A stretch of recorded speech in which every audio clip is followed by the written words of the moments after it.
श्री राधे राधे। भक्तों, आत्मगोपन करना अर्थात अपनी महिमा को छिपा कर रखना, ये सच्चे महापुरुषों का वास्तविक स्वभाव होता है। वो अपनी महिमा को कभी भी न बोलते हैं न सुनना चाहते हैं। हरि बाबा के चरित्र में मैंने ऐसी बातें सुनाई थी कि उनके ऊपर महापुरुष, साक्षात भगवान ही कहिए, महापुरुष क्या कहें, चैतन्य महाप्रभु का आवेश हुआ था। और जब वो सामान्य धरातल पर आए अर्थात आवेश दूर हुआ, तो सब उनकी भगवान की तरफ पूजा कर रहे थे और वो बहुत संकोच में पड़े थे कि मैं कहाँ भगवान हूँ। ऐसी ही स्थिति थी भक्तों गोपाल जी की, जो बाद में ललिता दीदी बनते हैं। उन्होंने एक सेन महाशय थे, उनके ऊपर ऐसी कृपा दृष्टि डाली थी कि उनको ज्ञान हो गया और वो बार बार भद्र पुरुष, वो सज्जन सेन महाशय कह रहे थे कि मेरा काया पलट आपकी दया से हुआ है। और गोपाल कहते थे नहीं, उन दयामय की दया से, प्रभु की कृपा से हुआ, मेरी कृपा से नहीं। और वो यहाँ तक कह बैठा वो भक्त कि मेरे दया में आप ही हैं। तो गोपाल अपनी जीभ काटते हुए दांत से अपनी जीभ दबा के बोले, छी छी, जीव में भागवत बुद्धि रखने से अपराध होता है। अरे जीव नित्य कृष्णदास है, मैं कृष्णदास हूँ, जीव हूँ, मैं भगवान कैसे हो सकता हूँ। यही होती है भक्त की सहज प्रकृति। वो सब कुछ भगवान को मानता, अपने को उनका बहुत छोटा सा दास मानता है। और इस तरह से गोपाल अपनी महिमा को छिपाते रहे, कर्तापन से बचते बचाते आत्मगोपन किए रहे। लोगों का साधन भजन तो मानो पूजा प्रतिष्ठा पाने के लिए होता है, किंतु गोपाल के संस्कार और शिक्षा दीक्षा बिल्कुल भिन्न थी। उनकी साधना थी वैष्णवता की, जो करुणा अवतार महाप्रभु श्री चैतन्य देव के त्रिनादपि भाव की नींव पर टिकी है। त्रिनादप सुनीचे तरोरिव सही सुनना। और त्रिनादपि भाव, वृक्ष की सहिष्णुता, दूसरों के सम्मान को स्वीकृति, हरि कीर्तन, ये कुछ बातें इस साधना के मूल तत्व हैं। त्रिनादप सुनीचे न तरोरिव सही सुना, अमानिना मान देने कीर्तनीय सदा हरि। ये वैष्णव संस्कार उन्हें मिले थे उनके पिता श्री काली बाबू भट्टाचार्य से। और उनके विषय में दिनेश चंद्र भट्टाचार्य ने कहा था कि गोपाल के पिता बड़े दरिद्र थे, किंतु उनके प्राणों की उदारता इतनी अधिक थी, अर्थात गरीब तो बहुत थे लेकिन भक्ति के धन से समृद्ध थे। प्राण उनके अर्थात भक्ति उनकी ऐसी थी कि इस उदारता से लोगों को मोहित कर देते थे। धन दौलत उनके पास नहीं था, किंतु अप्राकृत प्रेम धन को लेकर वे महाधनी थे। प्रेम धन और प्राणों की उदारता गोपाल के पिताश्री की यही संपदा थी। जैसे पिता वैसे ही पुत्र, बल्कि पिता से ही बढ़कर पुत्र की भक्ति महान थी। गोपाल वस्तुतः महाप्राण थे और उनका प्रेम धन था अक्षय। ऐसे व्यक्तित्व का धनी क्या सामान्य घर संसार की सीमा रेखा के भीतर आबद्ध रह सकता है? वो संपूर्ण जगत के कल्याण के लिए आता है। वो घर के भीतर कैसे रह पाएंगे। गोपाल को तो पुकार रहा था बाहर का बृहत्तम संसार, आओ मेरी दुर्गति देखो, और त्रिताप ज्वाला में निरंतर दग्ध मेरे मन तन को थोड़ी शीतलता प्रदान करो। सारा जगत उनको पुकार रहा था। विश्व मानव की दुर्गति वे मन की आंखों से देखते और उसकी कातर पुकार रह रह कर सुनते थे। ठाकुर से प्रार्थना करते मार्ग प्रशस्त करने को। एक दिन उस प्रार्थना के साक्षी बने स्वयं पिताश्री। उस दिन संधि पूजा, जो अष्टमी नवमी के संधि काल में दुर्गा पूजा होती है, वही थी। सभी आयोजन में व्यस्त थे। गोपाल दिखाई नहीं देते थे। लोगों ने सोचा संभव है किसी अन्य के घर दुर्गा जी के दर्शन के लिए गए हो। मध्यरात्रि को पूजा का समय हुआ तो काली बाबू पूजा कक्ष में पहुंचे पिताश्री, और देखते ही चौंक गए। गोपाल पद्मासन लगाए, आंसुओं से पूरा सीना भीगा हुआ, हाथ जोड़े देवी से प्रार्थना कर रहे थे। लगा जैसे बाहर की कोई खबर नहीं, अपने भाव राज्य में डूबे हैं। यहां तक कि उनके पिताजी काली बाबू भट्टाचार्य चुपचाप आसन पर बैठ गए।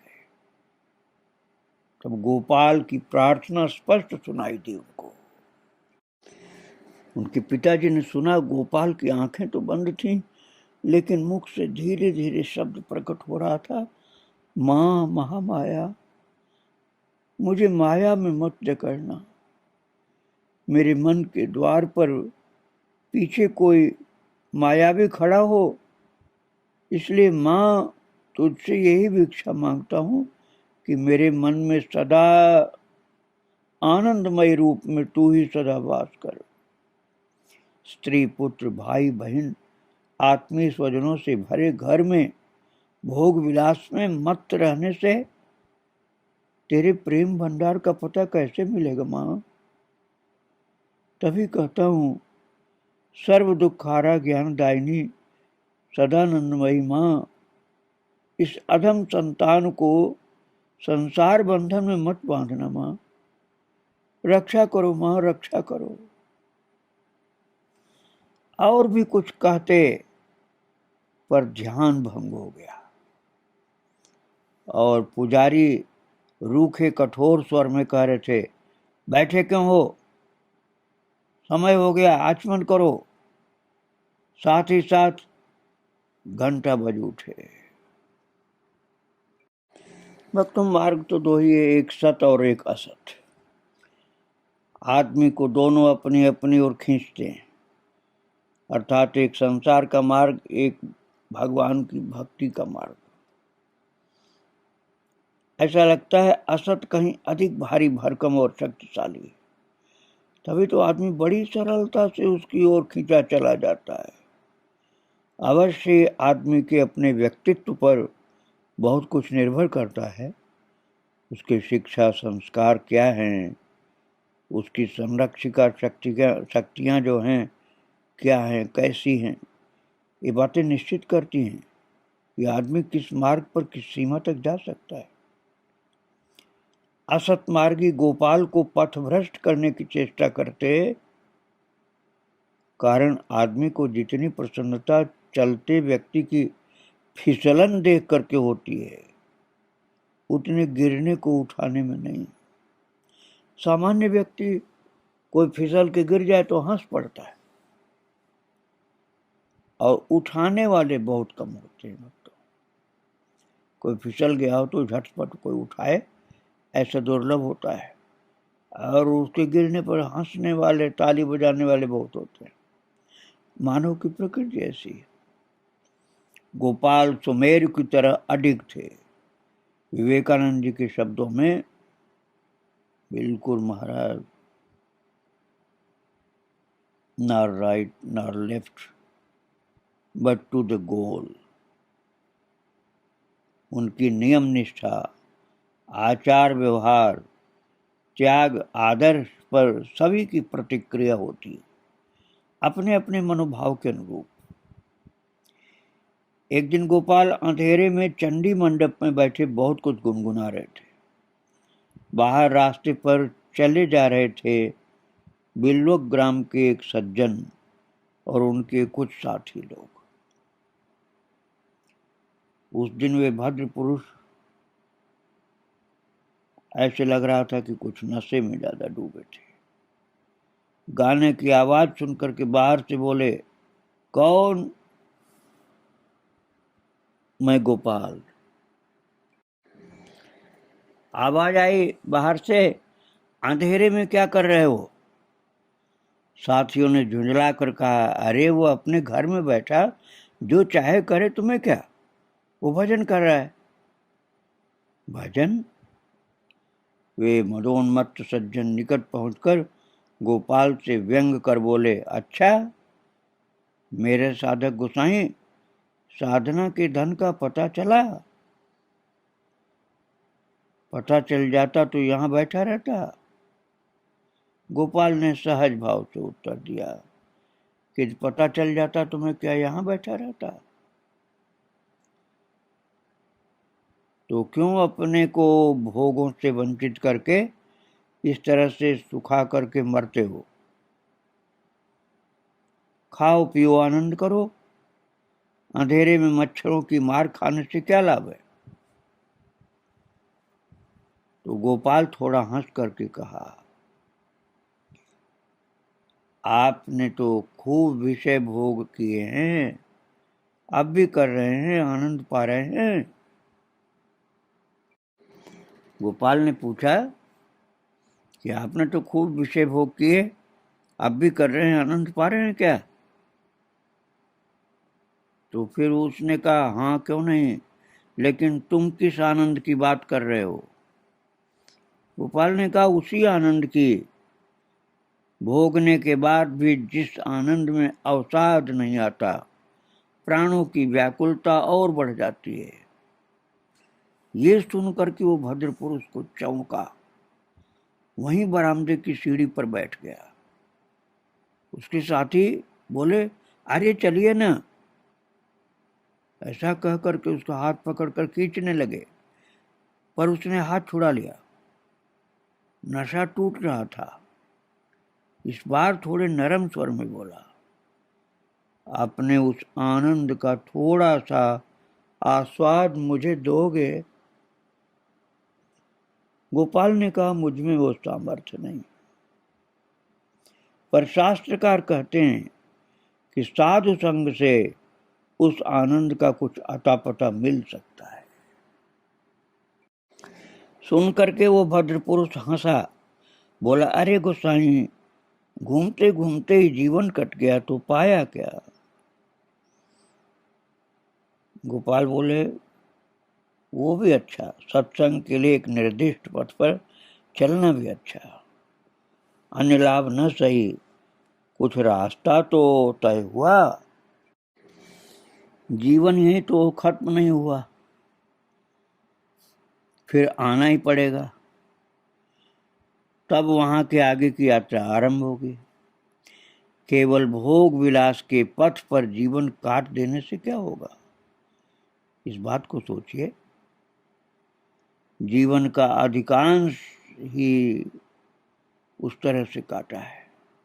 अब यात्रा में थोड़ा मोड़ा दे करके देखिए, शेष जीवन प्रभु का नाम लेकर अग्रसर होने की चेष्टा कीजिए।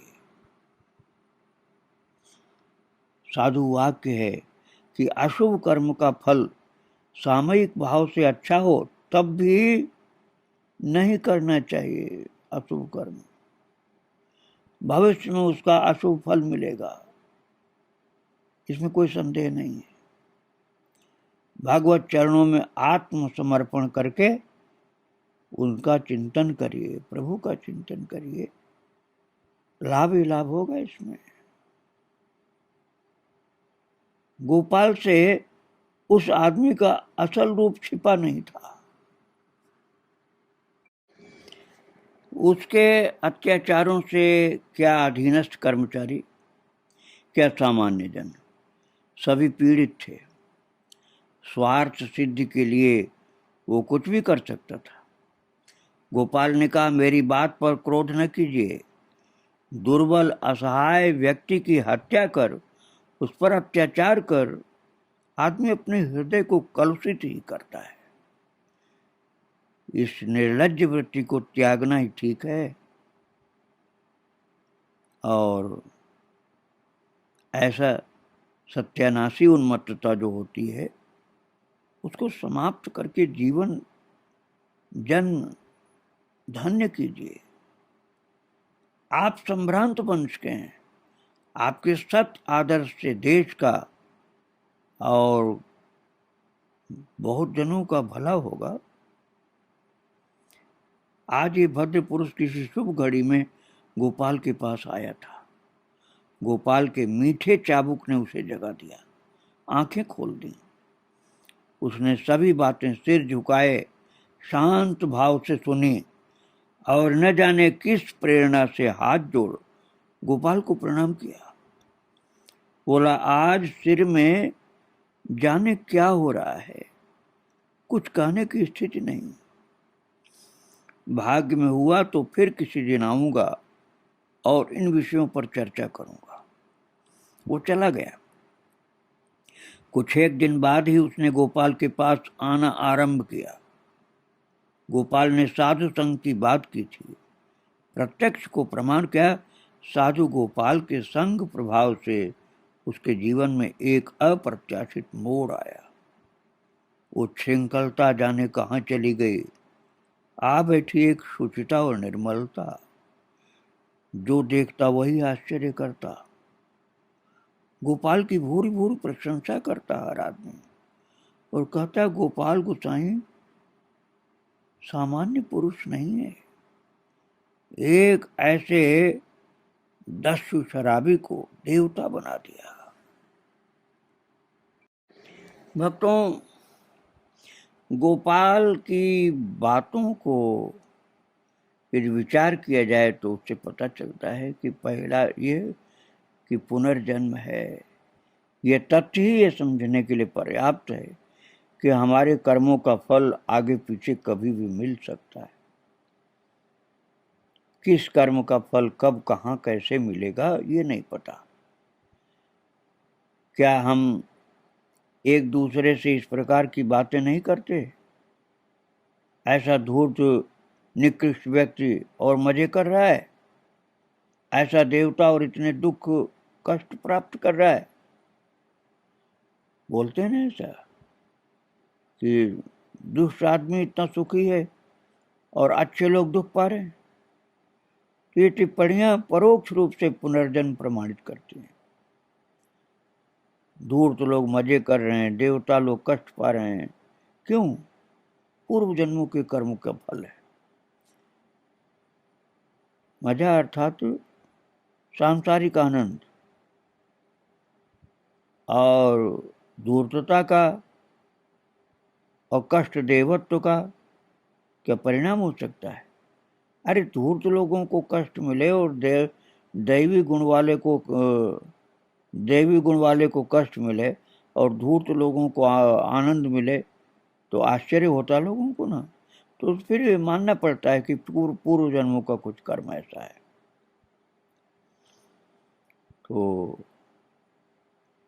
दूसरी बात यह कि आदमी के सत्कर्म व्यर्थ नहीं जाते हैं। इस जीवन में हम भक्ति साधना के मार्ग पर जिस स्तर तक पहुंच जाते हैं, अगले जीवन में हमारी साधना यात्रा उस स्थान से आगे की प्रारंभ हो जाती है। हमारा लक्ष्य प्रतिजन्म निकट से निकटतर आता जाएगा।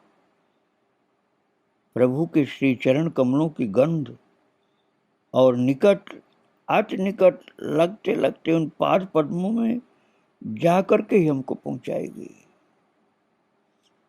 ले जाएगी प्रभु के चरणों की गंध उनके पास तक। इसलिए निराशा त्याग करो, उनकी करुणा की ओर दृष्टि लगाए धैर्य पूर्वक चलते रहना चाहिए। भाव ही भाव, धर्म भाव, भक्ति भाव, प्रेम भाव, गोपाल मानो भावमय हो गए थे। एक दिन वे श्री हरिचरण भट्टाचार्य से मिलने बाटा जोड़ गए और लौटते समय देखा कि गांव के बहुत से लोग उधर ही कुछ सुनने के लिए, यात्रा बोलते थे उसको, सुनने के लिए जा रहे हैं। लोगों के आग्रह पर गोपाल भी यात्रा सुनने चले गए। यात्रा के प्रभाव से ऐसा परिवर्तन हुआ कि गोपाल बहुत कम बोले, रोते थे और हाय हाय करते थे। कोई कुछ पूछे तो कहें हाय हाय, क्या हुआ, क्या देखा, क्या सुना। विशेष आग्रह किए जाने पर तब बोले, और जो बोले वो अद्भुत बात थी। गोपाल के श्रीमुख से निकला, राजकुमार कृष्ण राजनंदिनी राधा के चरणों में लोट पोट कर रहे हैं, पर वो मुड़कर देखते हैं नहीं, देखते हैं बहुत कम देखते हैं, बात भी नहीं करते हैं ज्यादा। उस दुख का क्या कहूं। कृष्ण फिर भी तरह तरह से मना रहे हैं और राधा जी उनकी ओर ज्यादा ध्यान नहीं दे रही। हाय हाय, ये क्या बात है। ऐसे कह करके गोपाल परेशान से रोने लगे। अब उनकी समझ में आया कि मान भंजन नाटक देख करके गोपाल की अवस्था हुई है। वो बहुत दिनों तक इस भाव से आक्रांत रहे और वही गुनगुनाते रहते थे। और कृष्ण कहते हैं, मैं अपना काला रंग त्याग कर तुम्हारी अंग कांति धरूंगा। राधा, मैं अपनी श्यामता छोड़कर तुम्हारा गौर वर्ण धारण करूंगा। तुम्हारा नाम ले लेकर के व्याकुल होकर के अश्रु वर्षण करूंगा, तब शांति मिलेगी। भक्तों को साथ ले राधा राधा ध्वनि करता कीर्तन करूंगा। क्षण क्षण में मूर्छा आएगी और संज्ञाहीन होकर के पड़ा रहूंगा, मूर्छित अवस्था। तुम्हारे विषय में सोचते सोचते तुम्हारे भाव में डूब जाऊंगा और ये देह अपना स्वभाव ही त्याग देगी। मैं वंशीधर से दंडधर सन्यासी बन जाऊंगा। किसकी सामर्थ्य मुझे रोक सके। तब मैं ये अमूल्य रत्न तुम्हारा प्रेम लोगों को बिन मांगे दूंगा। तुम्हारे प्रेम का ऋणी हूं ना, ये सब करने से ही ऋण हो पाऊंगा। गोपाल जब जिस भाव में मग्न रहते तब उसी के अनुरूप गाते थे। उनके छोटे भाई दिनेश बताते थे कि गोपाल के स्वरचित पद गीत बहुत से थे। जिस कापी में अपनी कविताएं लिखते थे, दुर्भाग्य से उसका फिर पता नहीं चला भक्तों। यदि वे भाव भक्तिपूर्ण रचनाएं आज कहीं प्रकाश में हो तो श्रोता गायक सभी को परमानंद पहुंचा रही होंगी। हो सकता है छिपा कर कोई रखा हो। संसार में ऐसी चीज बहुत दुर्लभ होगी, इसलिए हो सकता है कोई छिपा कर रखा हो अपने पास। और धर्मेण हीना पशु भी समाना, ये बात तो बार बार विद्वान लोग कहते हैं, लेकिन बस कहते ही हैं, पढ़ लेते हैं, सुन लेते हैं, सुना देते हैं, आचरण में कहाँ लाते हैं। गोपाल ने आचरण में उतार करके दिखाया।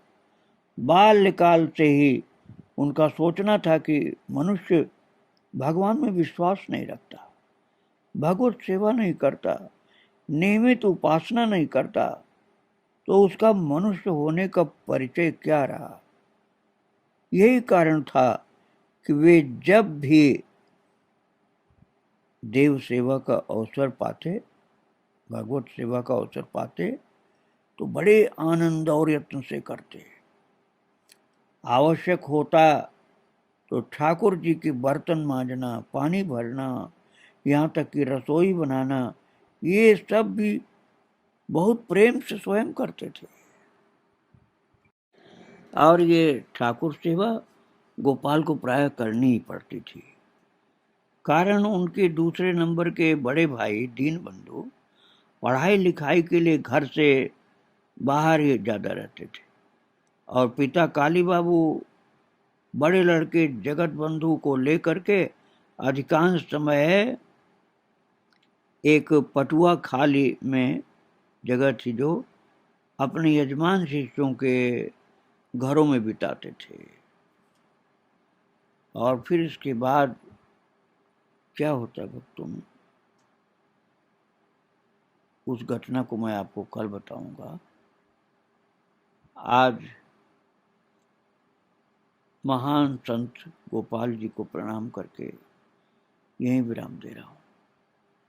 श्री राधे राधे, जय श्री राधे।